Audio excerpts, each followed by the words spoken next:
రీసెంట్గా భూమన కరుణాకర్ రెడ్డి గారు మీ అందరికీ తెలుసు. ఆయన టీటీడీ మాజీ చైర్మన్, అలాగే వైసీపీ పార్టీ నేత. అయితే రీసెంట్గా ఆయన ఒక ప్రెస్ మీట్ నిర్వహించడం జరిగింది. ఇవ్వాలి కొద్దిసేపటి క్రితం ఒక ప్రెస్ మీట్ నిర్వహించడం జరిగింది. ఈ ప్రెస్ మీట్ నిర్వహించిన సందర్భంగా టీటీడీ మీద కొన్ని సంచలనమైన ఆరోపణలు చేయడం జరిగింది.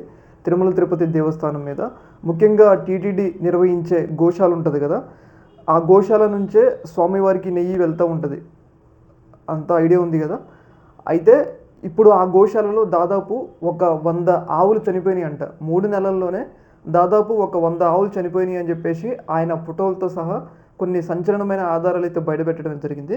ఒకసారి ఆయన ఏం మాట్లాడుతుంటే వినండి, తర్వాత మనం మాట్లాడుతాం. అత్యంత పవిత్ర పుణ్యక్షేత్రమైన తిరుమల తిరుపతి దేవస్థాన ఆధ్వర్యంలో నడుస్తున్న గోశాలలో సకల దేవతల స్వరూపిణి అయినటువంటి గోమాతకి మహాపాతకం గోశాలలో జరుగుతున్నది. ఎంత దారుణమైనటువంటి పరిస్థితి దాపురించింది అంటే, మా ప్రభుత్వంలో హైందవ ధర్మాన్ని కాపాడుతాం, హిందూ ధర్మ పరిరక్షణకు కట్టుబడి ఉంటాం, తిరుమల పవిత్రతను కాపాడటమే ధ్యేయంగా పాప ప్రక్షాళన చేస్తామని చెప్పినటువంటి చంద్రబాబు నాయుడు గారు పవనానంద స్వాముల వారి ఆధ్వర్యంలో, ఈ ప్రభుత్వ ఆధ్వర్యంలో తిరుమల తిరుపతి దేవస్థానం వారి గోశాలలో గత 3 నెలలుగా దాదాపు 100కు పైగా గోవులు మృతి చెందుతున్నాయి. దీన్ని రాజీ పెట్టేసినారు. ఎంత దారుణమైనటువంటి పరిస్థితి అంటే, అత్యంత పవిత్ర పుణ్యక్షేత్రమైన వెంకటేశ్వర స్వామి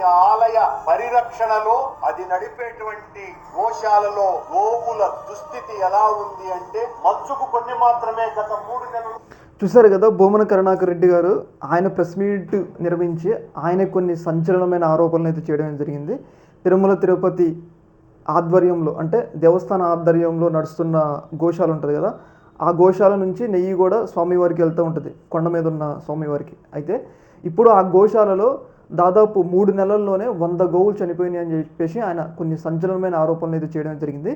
ఆయన ఫోటోలతో సహా బయట పెట్టారు. కాకపోతే మనం అవి నిజమో కాదో మనం అట్లా బయట పెట్టకూడదు, ఎందుకంటే అవి ఒక రకంగా కమ్యూనిటీ గైడ్లైన్స్, కొంచెం మనం ఫేక్ ఇన్ఫర్మేషన్ ఇచ్చినట్టు అవుతుంది, కానీ అవి అయితే చూపించలేదు. కాకపోతే ఆయన మాత్రం ప్రెస్ మీట్ నిర్వహించి కొన్ని సంచలనమైన ఆరోపణలు అయితే చేయడం జరిగింది. దీని మీద మరి టీటీడీ ఎలా స్పందిస్తుందో చూడాలి. ఇంకొక విషయం ఏంటి అంటే, బిఆర్ నాయుడు గారు టీటీడీ చైర్మన్ అయిన తర్వాత, అలాగే లడ్డూ మీద స్వామివారిని రాజకీయాల్లోకి తీసుకొచ్చి లడ్డూ మీద వివాదం కొనసాగిన తర్వాత నిత్యం తిరుమల తిరుపతి దేవస్థానంలో ఇలాంటి ఏదో ఒక ఘటన అనేది పునరావృతం అవుతూ ఉంది.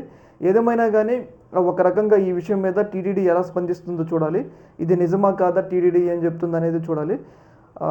మరి పవన్ కళ్యాణ్ గారు, ఒకవేళ ఇదే నిజమైతే ఇది ఒక రకంగా ప్రభుత్వం ఫెయిల్యూర్ కిందకు వస్తుంది, టీటీడీ ఫెయిల్యూర్ కిందకు కూడా వస్తుంది. ఎందుకంటే స్వామివారికి తీసుకొచ్చిన గోవుల్ని చాలా బాధ్యతగా పెంచాల్సిన బాధ్యత టీటీడీ ఆధ్వర్యంలో ఉంటుంది. ఎందుకంటే కొంచెం కష్టమైనా కానీ వాళ్ళ గోవుల యొక్క ఆరోగ్యాన్ని చూడాల్సిన బాధ్యత టీటీడీ ఆధ్వర్యంలోనే ఉంటుంది.